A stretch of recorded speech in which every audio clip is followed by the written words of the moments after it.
Hello viewers, welcome to my channel. ఈరోజు నేను చెప్పబోయే టాపిక్ ప్రొడక్షన్ ఫంక్షన్. క్యూ అంటే క్వాంటిటీ ప్రొడ్యూస్డ్. సో ఎఫ్ తర్వాత బ్రాకెట్లో ఉండేవి ఇన్పుట్స్. L1 అంటే ఏంది? ల్యాండ్. L2 అంటే లేబర్. సో సి అంటే ఏంది? క్యాపిటల్. ఓ అంటే ఆర్గనైజేషన్. టీ అంటే టెక్నాలజీ. ఈ ఎఫ్ అనేది రిలేషన్షిప్ అనమాట. ఇన్పుట్స్కి అవుట్పుట్కి ఉన్న రిలేషన్షిప్ని ఎస్టాబ్లిష్ చేస్తుంది ఎఫ్ అనేది. సో దీన్ని అర్థం చేసుకునేదానికి ఒక ఎగ్జాంపుల్ చెప్తాను, చూడండి. ఇప్పుడు ఏదైనా ఒక సోప్ ఫ్యాక్టరీ తీసుకోండి. సోప్స్ మ్యానుఫ్యాక్చర్ చేసే ఒక ఫ్యాక్టరీ తీసుకోండి. ఆ సోప్స్ మ్యానుఫ్యాక్చర్ చేయాలంటే ముందు ఆ ఫ్యాక్టరీ ఒక ల్యాండ్ మీద కట్టుకోవాలి. ఎక్కువ స్పేస్ కావాలన్నమాట సోప్స్ తయారు చేసేదానికి.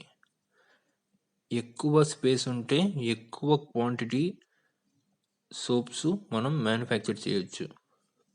సో తక్కువ స్పేస్ ఉంటే మనం సోప్స్ తక్కువ మ్యానుఫ్యాక్చర్ చేయగలుగుతాం, అంతే కదా. సో దీనివల్ల ల్యాండ్ అనే ఇన్పుట్ వల్ల అవుట్పుట్ అనేది ప్రొడ్యూస్ అయ్యేది చేంజ్ అవుద్ది. ఎక్కువ ల్యాండ్ ఉంటే ఎక్కువ అవుట్పుట్ ప్రొడ్యూస్ అవుద్ది. అట్లానే L2 అంటే ఏంది? లేబరు. సో లేబర్ అనే వాళ్ళు ఎక్కువ ఉంటే ఒక ఫ్యాక్టరీలో ఎక్కువ యూనిట్స్ ఆఫ్ సోప్స్ మనం ప్రొడ్యూస్ చేయగలుగుతాం, అంతే కదా. L2 కానీ ఎక్కువ ఉంటే, అంటే L2 అంటే ఏంది? లేబర్ కానీ ఎక్కువ ఉంటే క్యూ అనేది ఎక్కువ ప్రొడ్యూస్ అవుద్ది. అంటే ఏంది? సోప్స్ అనేవి ఎక్కువ ప్రొడ్యూస్ అవుతాయి అన్నమాట. అట్లానే క్యాపిటల్ అంటే ఏంటి? పెట్టుబడి. క్యాపిటల్ అనేది ఎక్కువ ఉంటే ఎక్కువ లేబర్స్ని మనం రిక్రూట్ చేసుకోవచ్చు, ఎక్కువ ల్యాండ్ని కొనుక్కోవచ్చు. సో క్యాపిటల్ అనేది ఎక్కువ ఉంటే అవుట్పుట్ అనేది ఎక్కువ ప్రొడ్యూస్ అవుద్ది. సోప్స్ అనేవి ఎక్కువ ప్రొడ్యూస్ చేసుకోగలుగుతాం. ఓ అంటే ఆర్గనైజేషను.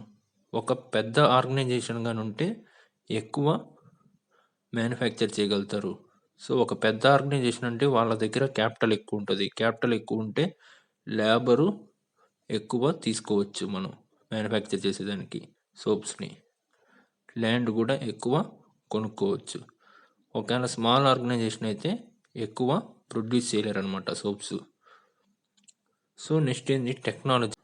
టెక్నాలజీ అంటే ఒక మిషనరీ అయి ఉండొచ్చు. మిషనరీ అంటే ఇప్పుడు మనం సోప్స్ మ్యానుఫ్యాక్చర్ చేసే మిషన్స్ ఒక 1 అవర్లో 100 సోప్స్ ప్రొడ్యూస్ చేయగలుగుతుందంటే అప్డేటెడ్ టెక్నాలజీ కానీ తీసుకుంటే 1 అవర్లో 200 సోప్స్ మ్యానుఫ్యాక్చర్ చేయొచ్చు అన్నమాట.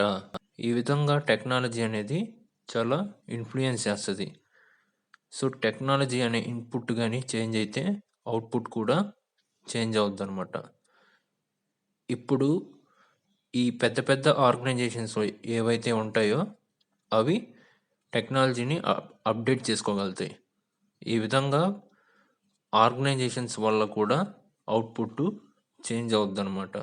స్మాల్ ఆర్గనైజేషన్స్ అయితే ఉన్న టెక్నాలజీని యూజ్ చేస్తుంది, పెట్టుబడి తక్కువ ఉంటుంది కాబట్టి. సో ఈ విధంగా ఇన్పుట్స్ చేంజ్ చేయడం వల్ల అవుట్పుట్ ప్రొడ్యూస్ అయ్యేది కూడా చేంజ్ అవద్దు అనమాట. ఎంత చేంజ్ అవద్ది అని చెప్పేదే ప్రొడక్షన్ ఫంక్షన్.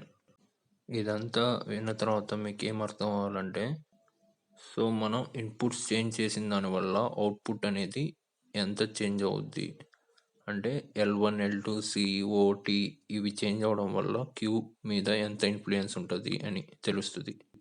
ఈ ఇన్పుట్స్కి అవుట్పుట్కి ఉన్న రిలేషన్ చెప్పేదానికే ఈ ప్రొడక్షన్ ఫంక్షన్. ఇంకా ఎన్నో వీడియోస్ చేసాను, అవి కూడా చూడండి.